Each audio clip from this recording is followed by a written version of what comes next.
আসসালামু আলাইকুম। পঞ্চম শ্রেণীর বাংলা বই নিয়ে ধারাবাহিকভাবে আলোচনা করছিলাম, তার ধারাবাহিকতা এখন পার্ট 14 নিয়ে 74 নম্বর পৃষ্ঠাটি নিয়ে আলোচনা করব তোমাদের সাথে। আমরা এখন যে টপিকটি নিয়ে আলোচনা করব সেটি হলো কুপোকাত। লেখক ছিলেন মুনিরুর চৌধুরী। আমরা এখানে কিছু চরিত্র দেখব, মানে যাদেরকে নিয়ে মূলত গল্পটা। খরগোশ, বাঘ, শেয়াল, মোষ, সজারু, হরিণ, ময়ূর, এই চরিত্রগুলো আমরা দেখব। আমরা এখানে একটা গল্প দেখব। যেমন প্রথমে দৃশ্য। অরণ্য মানে বন, এক পাশে মাটির ঢিবি, মানে একটা বনের এক পাশে মাটির একটা ঢিবি আছে, তার গায়ে স্তম্ভের আকারে স্টক চিত্র। দেখে মনে হবে যেন একটা কুয়ো, মানে এখানের মধ্যে এটাকে দেখে মনে হচ্ছে যে এটা একটা কুয়ো। ঢিবির চূড়ায় তার মুখ, ঢিবির চূড়ায় তার উপরের দিকে এখানে হলো সেটার মুখ। ঘটনা, পশুদের জনসভা, মানে এখানে ওরা সবাই মিলে একটা সভা করতেছে, জনসভা করতেছে।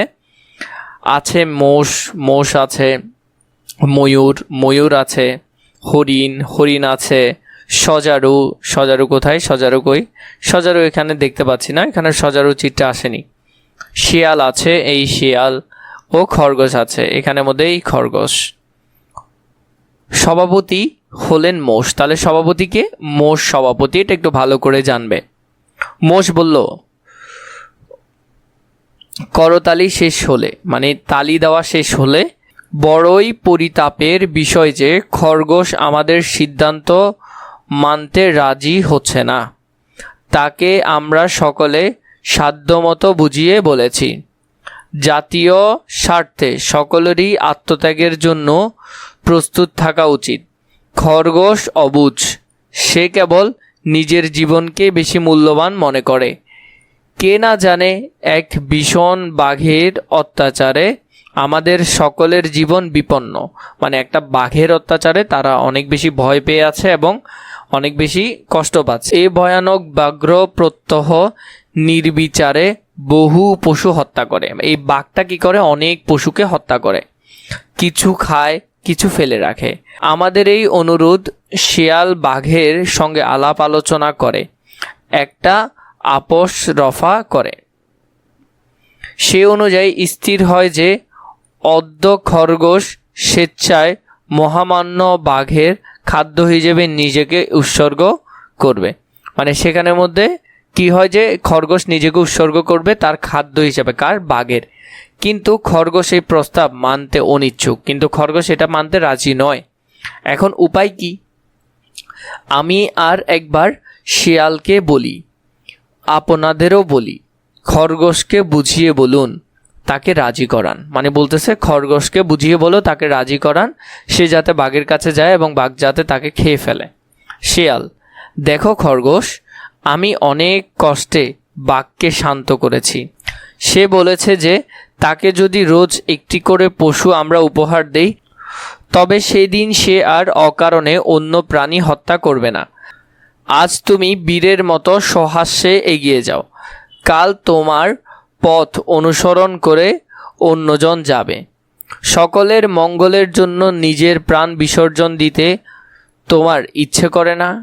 খরগোশ, না, আমি অন্যের খাদ্য হতে চাই না, আমি নিজে খেতে চাই, বাঁচতে চাই। সজারু, সে সকলেই চায়, কথা তা নিয়ে নয়। যেদিন আমার সময় আসবে আমি পিছপা হব না। অবশ্য হয়তো আমাকে নির্বাচন করা কখনোই ঠিক হবে না, কারণ আমার সর্বাঙ্গে কাটা, চেহারাও বিদঘুটে। বাঘ হয়তো আমাকে দেখে খাওয়ার বদলে খেপে যাবে, তাতে সকলের বিপদ আরও বেড়ে যেতে পারে। অবুঝ হয়েও না, দেরি না করে বাঘের গুহায় চলে যাও। তো এখানে সজারু নিজেকে বুঝালো আর কি, যে তাকে পাঠালে হয়তো ঝামেলা বাড়বে। তুমি খরগোশকে বললো আর কি যে তুমি চলে যাও, ওর বাঘের গুহায় চলে যাও। মোষ, সজারু ঠিক বলেছে, শিয়াল যা করে তা আমাদের মঙ্গলের জন্য করে। ময়ূর, অবশ্য এর মধ্যে আরও একটু কথা আছে। সজারুর কথাও ঠিক, আবার তার উল্টোটাও ঠিক। শিয়াল একটু পেখম উড়িয়ে বলো, সবাই সহজে বুঝতে পারবে। বলতেছে একটু মানে বুঝিয়ে বলার জন্য। ময়ূর মানে কদাকার হওয়ার যেমন সুবিধা অসুবিধা আছে, তেমনি বেশি সুন্দর হওয়ারও অসুবিধা অনেক। আমি সবসময় যেতে রাজি আছি। যেদিন সকলে আমার যাওয়া স্থির করবে আমি নিশ্চয়ই যাব। তবে আমি লক্ষ্য করেছি আমাকে সামনে পেলে সবাই খাওয়ার কথা ভুলে যায়, আমার শোভায় মুগ্ধ হয়। মানে ময়ূর সাধারণত কি করে, পালক উড়ায়, এতে সুন্দর লাগে। বেশি সুন্দর বলে কেউ খেতে চায় না, আমাকে খাওয়া চলে না বলে মনে করে। বাঘ তা পছন্দ নাও করতে পারে, তাতেও সকলের বিপদ বাড়বে বই কমবে না। মানে ও একটা দিয়ে দিল যে আমিও জেলে, আমি এত সুন্দর, বেশি সুন্দর হলেও বাঘ মনে করবে আমাকে খাবে না। মানে সুন্দর জিনিসটা সাধারণত আমরা নষ্ট করি না, সেটাই। হরিণ কথা বাড়াস নে খরগোশ, লক্ষ্মী ভাই তোর লেজে পড়ি, এবার যা তুই। মানে খরগোশকে বলতেছে তোর লেজে পড়ি, সাধারণত আমরা বলি কি তোর পায়ে পড়ি, তুই একটু যা। তো এখন ওকে বলতেছে তোর লেজে পড়ি, তুই একটু যা। মোষ বেলা বেড়ে যাচ্ছে, বাঘ নিশ্চয় অস্থির হয়ে উঠছে, আর বেশিক্ষণ এখানে সমবেতভাবে থাকা মোটেই নিরাপদ মনে হচ্ছে না। শিয়াল সভাপতি সাহেব সভা ভেঙে দিন, গর্জন শোনা যাচ্ছে, হয়তো এখনই এসে পড়বে। খরগোশ না যেতে চায়, এখানেই থাকুক, আপনি সভা ভেঙে দিন, আমরা বিদায় হই। মোষ সভা ভঙ্গ, বিদায় বিদায় বিদায়। খরগোশ ব্যতীত অন্য সকলে দ্রুত প্রস্থান। মানে খরগোশ ছাড়া বাকি সবাই চলে গেছে, খরগোশ একা আছে, মানে একাকী। কত গাজর কত মূলো, কত না সুন্দর এই পৃথিবী, স্বপ্নের মতো কচি কচি কত সবুজ ঘন বাঁধাকপি। মানে এটা মনে মনে খরগোশ বলতেছে আর কি। মরিতে চাই না অল্প বয়সে, চাহি না কো যেতে বাঘের ঘ্রাসে, যে করে পারি রহিব আঁকড়ি, লইব মাটির সুরভি। আহা কত গাজর কত মূলো, কত না সুন্দর এই পৃথিবী। মানে অনেক সুন্দর একটা কবিতা, মানে খুবই সুন্দর। খরগোশের মতো করেই চিন্তা করেছে লেখক। চিন্তাযুক্তভাবে পদচারণা। সকালে বলে ভেজিটেবিলে, ভেজিটেবল মানে কি শাকসবজি, শক্তি বাড়ে বুদ্ধি গজায়। ও ভাই পালং, ও ভাই মূলো, শীঘ্রই বলো মুক্তির উপায়। মানে ও বলতেছে আমি তো শাকসবজি খাই, ভেজিটেবল মানে কি শাকসবজি খাই, তাহলে এগুলা খেলে তো আমার বুদ্ধি থাকার কথা। তাহলে এখন ওদেরকে বলতেছে বুদ্ধি বের করতে চেষ্টা করতেছে। গাজর কপি মটরশুঁটি খেয়েছি রোজ মজায় মজায়, তবু কি আজ হবে না কাজ, বিপদ যখন নাকের ডগায়। তো বলতেছে আমার বিপদ যখন নাকের কাছে, মানে একেবারে কাছাকাছি, তখন কি আমার বুদ্ধি বের হবে না। প্রাণপণে কাঁচা তরকারি চিবিয়ে খায় এবং চিন্তা করে, হঠাৎ উল্লাসিত হয়ে পেঁচিয়ে পেঁচিয়ে পেয়ে গেছি ভাই, বুদ্ধি ফুর্তি ফুর্তি, এখনই দেখিবে কেমনে হবে কার্যসিদ্ধি ফুর্তি ফুর্তি। নেপথ্য বাঘের গর্জন, বাবারে বাবা কেঁপেছি প্রাণ, হাকিছে বগ্র নির্ঘোষ, দেখিয়া দেরি আসিতেছে স্বয়ং, খেপেছে বেটা রাক্ষস। মানে বাক্যে বলতেছে এখনই বুঝি প্রবেশে আসি, তুলিয়া ধরিবে থাবা, আসলে ফাঁকি সকলই ভান, সাজিতে হবে গোহাবা। খরগোশ মাথা নিচু করে কাঁদেতে থাকে বাঘের প্রবেশে। বাঘ আমি ক্ষুধার্ত, কথা ছিল সূর্য খাড়া মাথার উপরে ওঠার সঙ্গে সঙ্গে আমার দুপুরের খাদ্য আমার সামনে হাজির হবে, হয়নি কেন? খরগোশ হুজুর হাজির হলাম। বাঘ কিন্তু দেরি হলো কেন? খরগোশ সে কথা মনে করতেই তো। বাঘ তোর মনে আবার এত দুঃখ থাকবে কেন? এতটুকু পশু তুই, তোর সুখী কি আর দুঃখী কি? খরগোশ আমার অনেক দুঃখ, মনে অনেক কষ্ট। তো এখন এখানের মধ্যে বলতেছে আর কি ওকে যে মনে অনেক কষ্ট, শেষ পর্যন্ত একটা বুদ্ধি করবে। বাঘ আমার অভ্যন্তরে যেতে হবে বলে তোর এত দুঃখ, দেখ আমি হচ্ছি এই অরণ্যের রাজা বাহাদুর, আমার ওপরে কেউ নেই।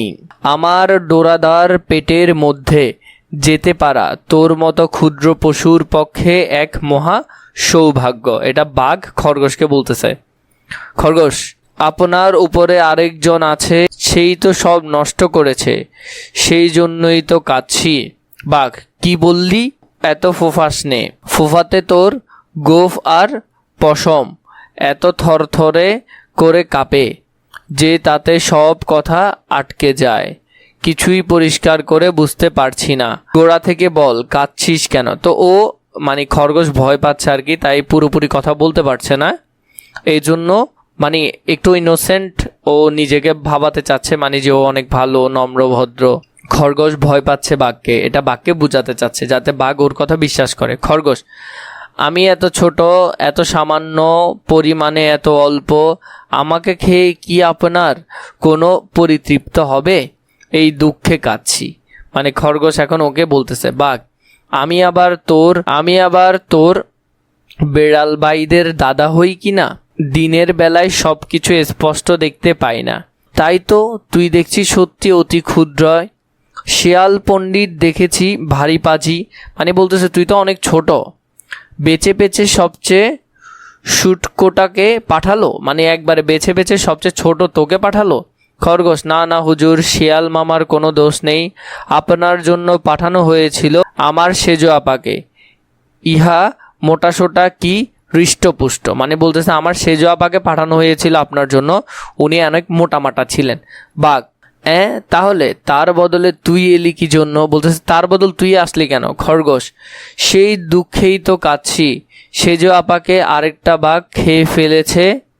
বাঘ, কি বললি? আমার মুখের ঘ্রাস অন্য কেড়ে নিয়েছে? এত বড় সাহস! তো বলতেছে সেটা তো অন্যজন খেয়ে ফেলছে এখন।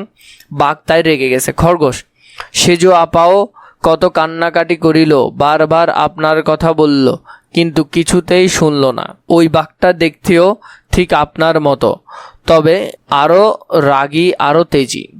তাই তো কাঁদছি। এখন উপায় না দেখে সবই আপনার জায়গায় আমাকে ঠেলে পাঠালো। আমি কি আপনার খাদ্য হওয়ার যোগ্য? আমার কি সেজ আপার বহর আছে? না সেরকম মেধুময় অঙ্গ, মানে মেধুময় মানে চর্বিযুক্ত বা মোটাসোটা অঙ্গ। আমার কত দুঃখ, সেজন্যই তো কাঁদছি। বাঘ, কাঁদিস না, আজ বোধ হয় তোকে বাইরের জীবন কাটাতে হবে, কারণ আমার ভীষণ ইচ্ছে হচ্ছে নিজের এই জাত ভাইটির ঘাড় মটকাই। বলতেছে মানে আমার খুব ইচ্ছে হচ্ছে যে আমি আমার যে বাঘ ভাই আছে, ও মানে আরেকজন যে খেয়ে ফেললো বললো, ওর ঘাড় মটকাবে। রক্ত, হাড়, মাংস সব একসঙ্গে মিশিয়ে লোকমা লোকমা খাই। কোথায় ওটাকে পাওয়া যাবে একবার আমাকে দেখিয়ে দিতে পারিস? মানে বলতেছে ওকে আমি কোথায় পাবো, একবার আমাকে দেখাই দে। খরগোশ, তা পারবো, তবে আপনি সামনে থাকবেন, আমি পেছনে এগিয়ে আসব। আপনার সংকল্প দেখে আমার দুঃখ একটু একটু করে কমছে। বাঘ, কোনো ভয় নেই তোর, আমি সঙ্গে আছি, পথ দেখিয়ে নিয়ে যা। আমি আবার দিনের বেলায় সব ঠিকমতো ঠাহর করতে পারি না, শেষে ভুলেও অন্য কাউকে সাবড়ে না দেই। মানে বলতেছে যে আমি আবার দিনের বেলায় ভালো দেখতে পাই না, ভুলে যদি অন্যজনকে খেয়ে ফেলি। খরগোশ, আসুন, এই দিক দিয়ে আসুন, এই ঢালু পথটা দিয়ে একটু নিচে নামব। এরপর থেকে জঙ্গল কিছু ঘন হয়ে এসেছে, সাবধানে পা ফেলবেন হুজুর, এইবার একটু উপরের দিকে উঠতে হবে। পাহাড়িয়া পথ কিনা, এর মাথাতেই আপনার দুশ্মনের গুহা। আসুন, আরেকটু এগিয়ে আসুন, আমার ভয় করছে, আপনি সামনে আসুন, গুহার মধ্যে চোখ দিয়ে ভেতরের নিচের দিকে তাকান। তো বলতেছে গুহার ভিতরে তাকান। বাঘ, কই, কিছু তো দেখা যাচ্ছে না।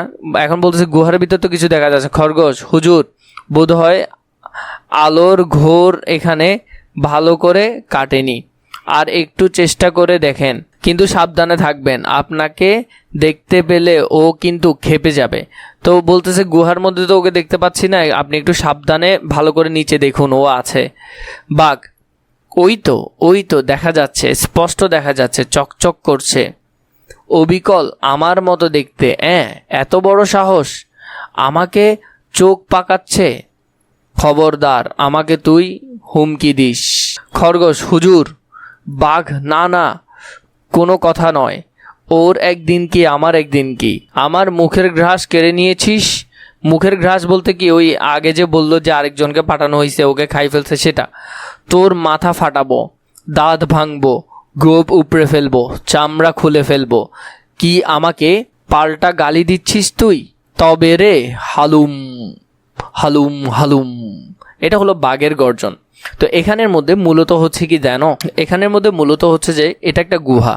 তো গুহার মধ্যে আমরা জানি যে কথা বললে নিচ থেকে রিফ্লেক্ট করে কথাটা আবার আসে। তো বাঘ এই কথাগুলো বলার কারণে এই কথাগুলো রিফ্লেক্ট করে আবার আসতেছিল। তো তার জন্য মনে হচ্ছিল ভিতরে একজন আছে। ঝাঁপ দিয়ে পড়ে ও গুহার মধ্যে অদৃশ্য হয়ে যায়। পানির মধ্যে ঝপাত করে পড়ার এবং পরে তার মধ্যে হাবুডুবু খাওয়ার শব্দ শোনা যাবে। খরগোশ নাচতে নাচতে, খরগোশ এখন নাচতে নাচতে কি বলতেছে, হুররে হুয়া কিয়া মজা, বনের রাজা কুপুকাত, কুয়ার মধ্যে দেখে ছায়া, জম্প দিয়ে প্রণপাত। মানে জম দিয়ে বলতে জাম দিছে সেটা। হুররে হুয়া কেয়া মজা, কেল্লা ফতে বাজিমাত, বনের রাজা কুপকাত, জাম দিয়ে প্রাণপাত। তাই তো বলি যত পারো কেবল খাও তরকারি, বাড়বে মেধা গায়ের বল, বুদ্ধি হবে তরবারি। মানে অনেক বেশি বুদ্ধি হবে তোমার তুমি যদি শাকসবজি খাও। গাজর মূলো শাকসবজি, শক্ত হবে হাতের কবজি, খেলে পরে পুঁই পালং, টাটকা তাজা শালগম, হবেই হবে সকল কাজে অতিশয় পারঙ্গম। মানে তুমি সব কাজগুলো ভালো করে করতে পারবে। অর্থ জেনে নেই। অদ্য মানে আজ, অবুঝ মানে বোঝে না এমন, অরণ্য মানে বন, আত্মত্যাগ পরের জন্য নিজের জীবন দিয়ে দেওয়া, আপোষ মানে মিটমাট, স্টক মানে ইট, উল্লসিত মানে খুশি, কদাকার দেখতে খারাপ, কুপকাত পরাজিত ধরা সাই, ক্ষুদ্রকায় ছোট আকৃতির, গর্জন জোরালো আওয়াজ, চিত্রিত আঁকা, নেপথ্য আড়ালে, পদচারণা পায়চারী, পরিতাপ দুঃখ, পরাঙ্গম দক্ষ, পুটু প্রাণপাত মৃত্যু, প্রাণ বিসর্জন জীবন দেওয়া, বজ্র নির্ঘোষ বজ্রের মতো জোরালো আওয়াজ, বাজিমাত দারুণ সফলতা, বিদঘুটে অদ্ভুত ভান, নকল আচরণ, রাক্ষস রূপকথার কল্পিত ভয়ঙ্কর প্রাণী, সমবেতভাবে থাকা একসাথে থাকা, সর্বাঙ্গ সারা শরীর, সহাস্যে হাসি মুখে, সুরভি সুভাষ, স্তম্ভ থাম, স্বয়ং নিজে, হৃষ্টপুষ্ট মোটা তাজা। এভাবে করে তোমরা এখান পর্যন্ত সুন্দর করে গল্পটা পড়ে ফেলতে পারবে।